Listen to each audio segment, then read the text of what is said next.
Platform of एमर्स online classes. तो पीछे वाले क्लास में हमने क्या किया था, पीछे वाले क्लास में हमने देखा था कि लेमा क्या होता है, ठीक है। उसके बाद हमने ये देखा था कि एल्गोरिथम क्या होता है। उसके बाद हमने ये देखा था कि यूक्लिड डिवीजन लेमा क्या होता है, यूक्लिड डिवीजन एल्गोरिथम क्या होता है।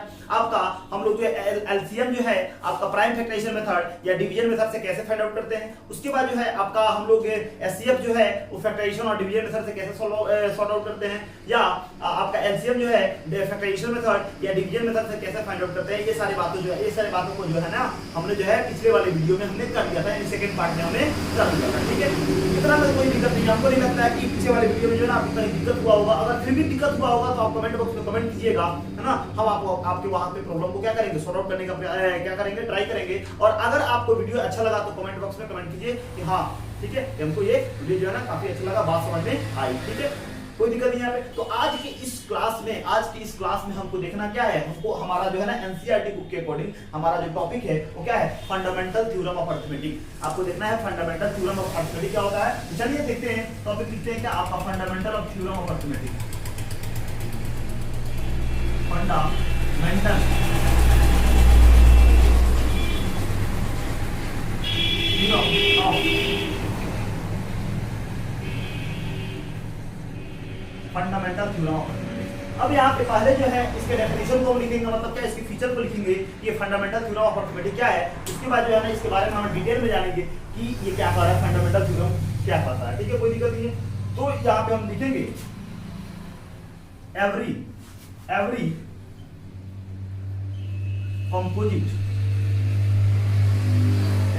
composite number can be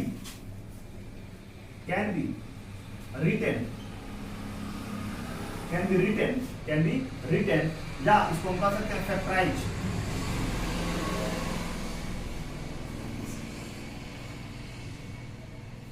written और factorized as the product of factorized as the product of prime as the product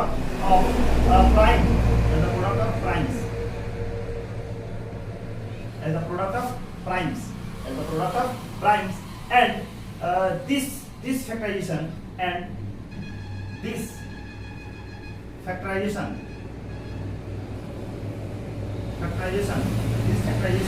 is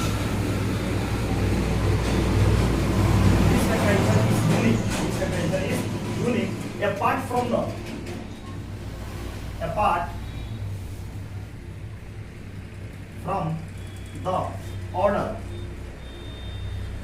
from the order in which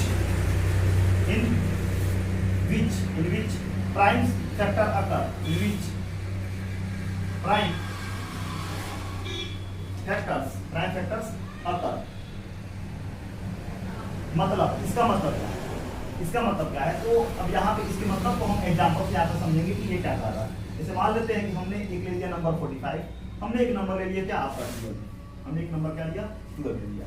तो हम पढ़े हैं फंडामेंटल थ्योरम ऑफ अरिथमेटिक में ये बात कहता है, फंडामेंटल थ्योरम अरिथमेटिक में कहता है every composite number can be written factorized as the product of primes and this factorization is unique apart from the order in which prime factors occur। मतलब ये कह रहा है कि किसी भी कंपोजिट नंबर को, अब बात आया कंपोजिट नंबर, तो आप सबसे फर्स्ट वाले पार्ट में यानी सीबीएसई जो आपका क्लास 10th जो एनसीईआरटी बुक में जो हमने पहला जो आपका रियल नंबर के अकॉर्डिंग बहुत सारे नंबर्स के बारे में हमने बताया है, उसमें हमने बताया था कि कंपोजिट नंबर आपके वैसे नंबर होते हैं, यानी composite numbers are the number, है ना, whose factor is more than 2 are called composite number. मतलब वैसे नंबर जिसके 2 से अधिक फैक्टर होते हैं उसे हम क्या कहते हैं, 2 से अधिक फैक्टर होते हैं उसे हम क्या कहते हैं, कंपोजिट नंबर कहते हैं। ये 45 क्या है, 45 जो कंपोजिट नंबर है, ये 12 क्या है, 12 क्या है आपका कंपोजिट नंबर है। तो यहाँ पे किसी भी कंपोजिट नंबर को फैक्टराइज करके उसके प्राइम नंबर के फॉर्म में हम क्या कर सकते हैं, लिख सकते हैं। मतलब किसी भी नंबर को हम क्या कर सकते हैं, किसी भी कंपोजिट नंबर को हम क्या कर सकते हैं, प्राइम फैक्टर के रूप में, क्या प्राइम फैक्टर के फॉर्म में क्या कर सकते हैं, उसको हम डेराइव कर सकते हैं, उसको हम बता सकते हैं, उसको हम इलैबोरेट कर सकते हैं, उसको हम एक्सप्लेन कर सकते हैं, ठीक है, कोई दिक्कत नहीं है। लेकिन उसके बाद ये जो फैक्टराइजेशन है ना, फैक्टराइजेशन जो है वो क्या होगा, यूनिक होगा। मतलब क्या है, यूनिक का मतलब क्या है, मतलब ये है कि अगर 45 को हम फैक्टराइजेशन करें, 45 का फैक्टराइजेशन करें तो क्या होगा आपका, 3 से करेंगे ना तो कितना हो जाएगा 15, 3 से करेंगे तो 5, 5 से करेंगे तो 1 आएगा। मतलब यहाँ पे क्या है 3 इंटू 3 इंटू 5 इंटू 1। मतलब ये है कि हमने इस कंपोजिट नंबर को फैक्टराइज करके उसके प्राइम, उसके प्रोडक्ट ऑफ प्राइम नंबर के फॉर्म में लिख दिया। मतलब प्राइम नंबर के प्रोडक्ट के फॉर्म में हमने क्या कर दिया, लिख दिया किसको, कंपोजिट नंबर को। अब ये जो कंपोजिट, ये जो हमने प्राइम नंबर लिखा, ये प्राइम नंबर जो होते हैं वो क्या होते हैं, आपके यूनिक होते हैं। यूनिक का मतलब यहाँ पे क्या है, यूनिक का मतलब यहाँ पे ये है कि इनके अलावा कोई भी ऐसा नंबर नहीं है जो 45 को क्या कर दे, कंप्लीटली डिविजिबल कर दे।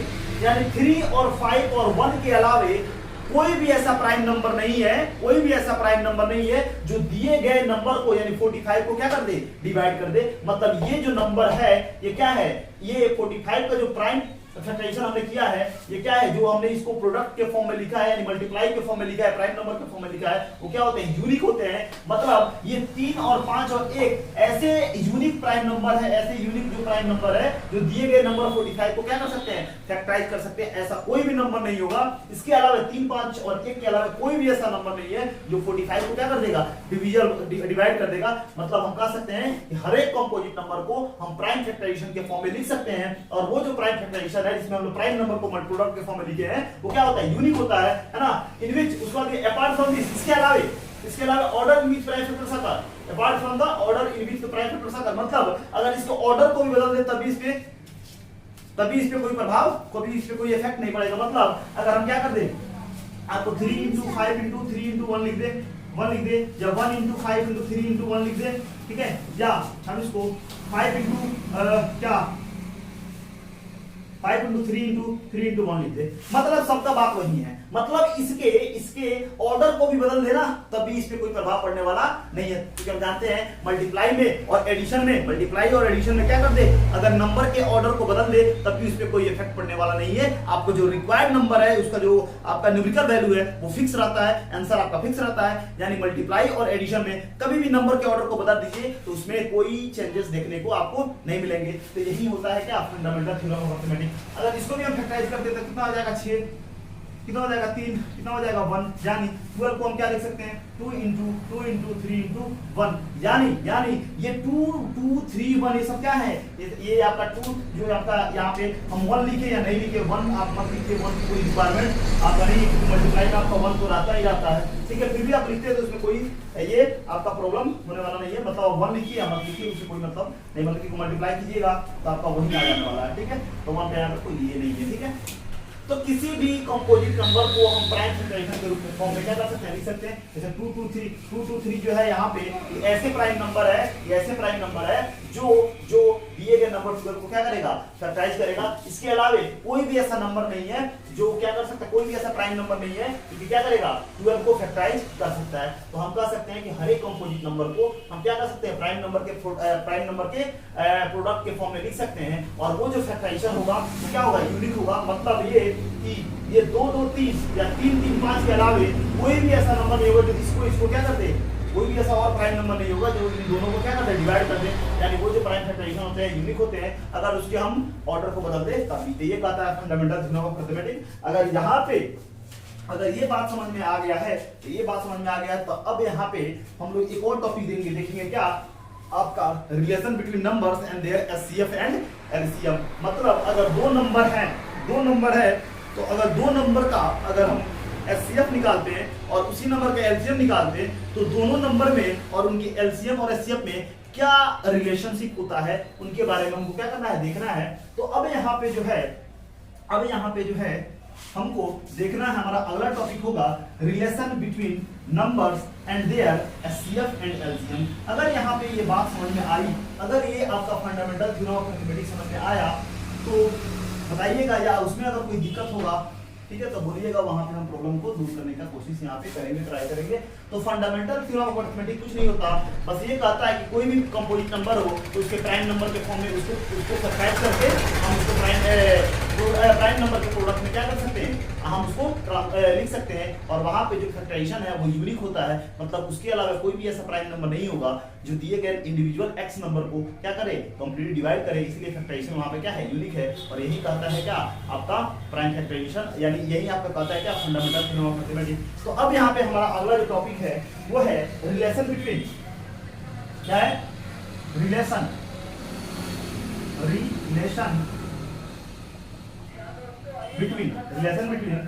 number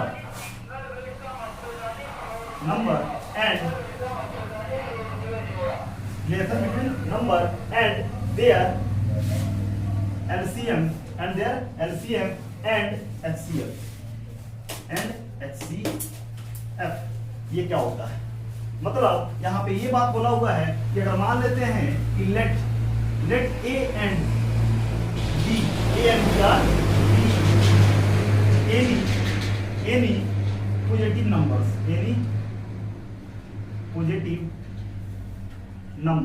मतलब हमने मान लिया कि यहाँ पे A और B क्या है, कोई दो जो है ना आपका पॉजिटिव नंबर है, तो यहाँ पे कहता है कि अगर A में B से मल्टीप्लाई कर दे और इन दोनों नंबर की HCF, इन दोनों नंबर का HCF, इन दोनों नंबर का यानी AB का HCF और इसका LCM, आपका AB का LCM अगर निकाले, मतलब A और B में मल्टीप्लाई कर दे, ठीक है, A और B में क्या कर दे, मल्टीप्लाई कर दे, और A और B का HCF निकाल दे और A और B का LCM निकाल दे, यानी A और B का LCM HCF में गुना कर दे और AB में गुना कर दे, तो वो दोनों क्या आते हैं, वो दोनों जो होते हैं वो बराबर होते हैं, क्या होते हैं, इक्वल होते हैं। लेकिन हमको तो पता नहीं है ये क्या, ये जो रूल लिखा हुआ है ये सही है कि नहीं है, तो इसके लिए जो है ना हम यहाँ पे चेक करेंगे कि क्या ये बात सही है। तो हम यहाँ पे कुछ एग्जांपल लेते हैं। एग्जांपल में हमने ले लिया A बराबर क्या हमने ले लिया, आपका 12 ले लिया, और आपका B कितना ले लिया, हमने 14 ले लिया, मतलब यहाँ पे हमने A B दो नंबर ले लिया। अब हम क्या करेंगे, इनके HCF निकालेंगे और इनके LCM निकालेंगे, और यहाँ पे AB में मल्टीप्लाई करके देखेंगे और उनके HCF और LCM में मल्टीप्लाई करेंगे 12 और 14 का, कि क्या ये जो कंडीशन है, ये जो रूल है वो फुलफिल कर रहा है। अगर कर रहा है तो हम कहेंगे ये इनका जो नंबर है और उनके बीच में LCM और LCM का जो रिलेशन है, यानी A into B इक्वल होता है AB के HCF और इनटू में AB के LCM के। बात समझ आया? तो पहले तो हम यहाँ पे चेक करेंगे, यहाँ पे प्रूफ करेंगे कि ये बात जो है ये क्या, ये जो लिखा हुआ बात है, ये जो रिलेशन है वो क्या सही है। तो आप जानते हैं कि LCM HCF कैसे निकालते हैं, आप पिछले वाले वीडियो में जो है आप क्या बोलते हैं, LCM निकालना या HCF निकालना आप सीख चुके हैं बहुत बढ़िया से, ठीक है। तो हम जानते हैं सबसे पहले क्या करते हैं, तो 12 और 14 का प्राइम फैक्टराइजेशन मेथड करते हैं, प्राइम फैक्टराइजेशन करते हैं, तो 6 आएगा, एक आएगा, ठीक है। 12 को हम क्या लिख सकते हैं, 2 into 3 into 1, ठीक है। 14 को क्या लिख सकते हैं, तो 2 into 7 into 1। 2 कितना है, 2 बार में 2 का पावर 2 लिख सकते हैं। 3 कितना है, 1 है, 1 कितना है, 1 है, 2 कितना है, 1 है, 7 कितना है, 1 है, और 1 कितना है, 1 है। तो अब LCM के लिए क्या करते हैं, LCM के लिए ये करते हैं कि दिए गए सारे नंबर का हाईएस्ट पावर लिखते हैं, दिए गए सारे जितने भी नंबर यहाँ पे दिए हुए हैं इन सब का क्या लिखते हैं, हाईएस्ट पावर। तो 2 का हाईएस्ट पावर कितना है, 2 का पावर 2 है। 3 का हाईएस्ट पावर कितना है, तो 1 है। 7 का हाईएस्ट पावर कितना है, तो 1 है। 1 का हाईएस्ट पावर कितना है, 1 है। तो 2 जो कितना हो जाएगा, 4 3 1 जा 3 7 1 जा 7 और 1 1 जा 1, 7 1 जा 1 7 7 3 जा 21, और 21 में क्या कर दो, 4 से मल्टीप्लाई कर दो, ठीक है। तो कितना हो जाएगा, 4 1 जा 4 और 4 2 जा 8, 84 आ जाएगा। इसका एलसीएम कितना आ जाएगा, 84 आ जाएगा। इतना कोई दिक्कत नहीं है। और अगर यहाँ पे लिख सकते हैं, ये पे लिखिए, यहाँ पे लिखिए, यानी एलसीएम इक्वल टू 4 into 21, तो क्या आया, 84 आ गया, क्या आपका एलसीएम आ गया कितना, 84।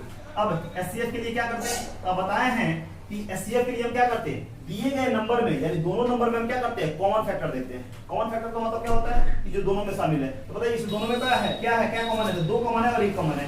तो एचसीएफ निकालने के लिए जो कॉमन नंबर है उसका हम क्या करते हैं, मिनिमम पावर देते हैं, मिनिमम डिग्री लेते हैं।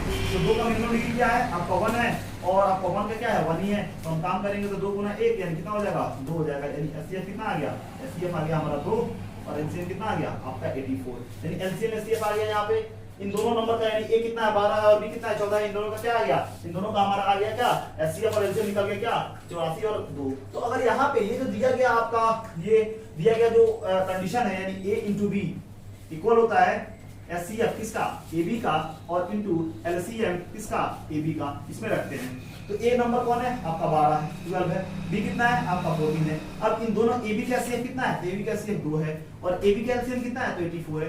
तो अगर मल्टीप्लाई करते हैं बराबर आता है तो हम कहेंगे ये जो रूल है वो बिल्कुल सही है, ये जो रूल है बिल्कुल सही है। अगर नहीं आता है बराबर तो हम कहेंगे क्या कि ये गलत है, ठीक है। तो अब मल्टीप्लाई कीजिए, 12 4 जा 48 के 8 कैरी कितना 4, 12 4 कितना होता है, ठीक है, 12 और 4 कितना होता है 61 68 मतलब हाँ यहाँ पे हम कहेंगे आपका सही बात है।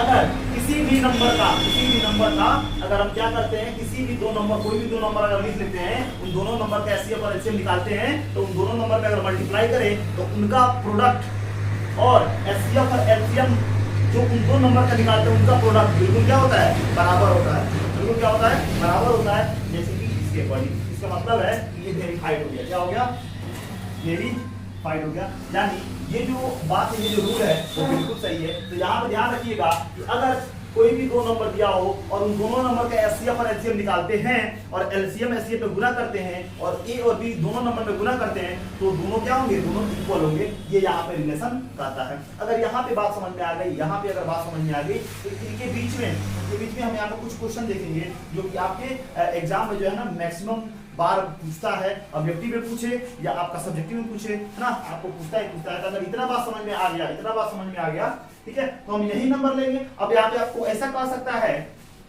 कि ए बी दिया हुआ है, एचसीएफ दिया हुआ है, आपका एलसीएम नहीं दिया हुआ है, तो बताइए कैसे निकालेंगे आप एलसीएम। उसको कह देगा कि ए बी दिया हुआ है, एलसीएम दिया हुआ है, एचसीएफ कैसे निकालेंगे। फिर वही आपका एचसीएफ दिया हुआ है, एलसीएम दिया हुआ है, बी दिया हुआ है लेकिन ए नहीं दिया हुआ तो कैसे निकालेंगे। कह देगा फिर एचसीएफ एलसीएम दोनों दिया हुआ है, ए दिया हुआ है लेकिन बी नहीं दिया हुआ तो कैसे निकालेंगे। इसको निकालेंगे, इसके लिए कुछ रूल है ना, बहुत ही सिंपल है। तो यहाँ पे हम लिख लेंगे पहले ही कि आपका ए कितना है, ये निकला हमारा 12 था, बी कितना था हमारा 14 था, एचसीएफ कितना निकला हुआ था, एचसीएफ निकला हुआ है कितना 2 और एलसीएम कितना निकला हुआ है, एलसीएम निकला हुआ हमारा कितना 84, यानी ये सारा बात तो आ गया। अब इन सब में रिलेशन क्या है, इनको क्या करेंगे देखेंगे। तो अगले स्लाइड में हम देखते हैं, इनका रिलेशन क्या है। तो यहाँ पे जो है ना हमने क्या किया कि ए और बी दिया होता है, एचसीएफ एचसीएफ कैसे निकालते हैं, एलसीएम और एचसीएफ कैसे निकालते हैं, यहाँ पे हमने लिख दिया और यहाँ पे हमने काम कर लिया, ठीक है।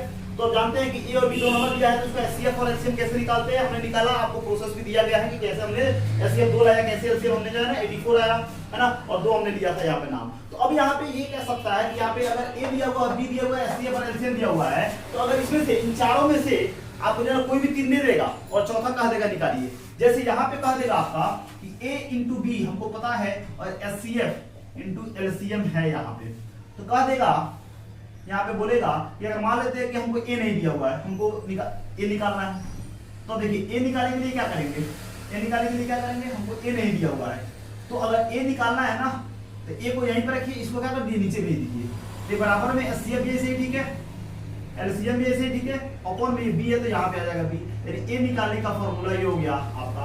अगर हमको बोल दिया कि नहीं अब ए नहीं बी निकालो, तो बी यहीं पर रहेगा, ये सारा भी वहीं पर रहेगा,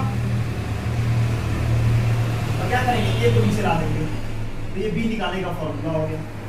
फिर कह देगा कि ए और बी दिया हुआ है, आपका एलसीएम निकालिए, ठीक है, तो एलसीएम यहीं पर रखेंगे और ये क्या है गुना में इधर जाएगा तो भाग में, यानी एचसीएफ हो जाएगा यहाँ पे।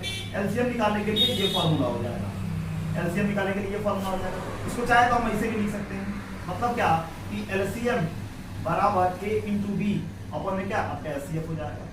और अगर एचसीएफ निकालना है तो इसको इधर लाइए, इसको इधर लाइए, चाहे हमको एचसीएफ निकालना है इसको तो यहीं पर रखेंगे, एचसीएफ यहीं पे, ये एलसीएफ को उधर लेके जाएंगे, ये गुना में है उधर जाएगा तो भाग में हो जाएगा, यानी ए इंटू बी क्या हो जाएगा आपका एलसीएम हो जाएगा, कोई दिक्कत नहीं।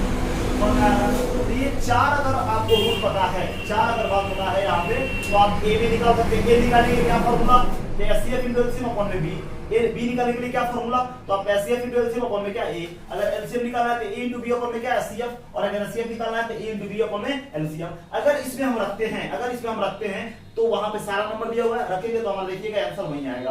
तो अगर मान लेते हैं हमको ए यहाँ बोल देगा कि पहला में देखिए क्या बोल सकता है, कहेगा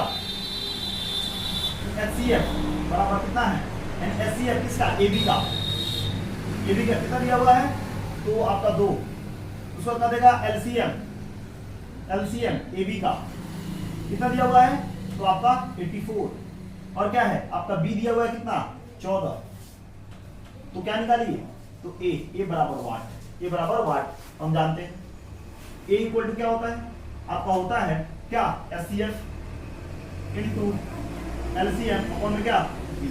तो बताइए एचसीएफ कितना है 2 है, एलसीएम कितना है 84 है, और आपका बी कितना है 14, कितना हो जाएगा 14, 14 है, 14 6 कितना होता है 84, 14 6 कितना होता है 84, यानी 2 में अगर 6 से मल्टीप्लाई करेंगे तो कितना आ जाएगा 12 आ जाएगा, और यही क्या हो गया ये हो गया। तो इस तरह से हम ये निकाल सकते हैं, ये पहला बात आ गया।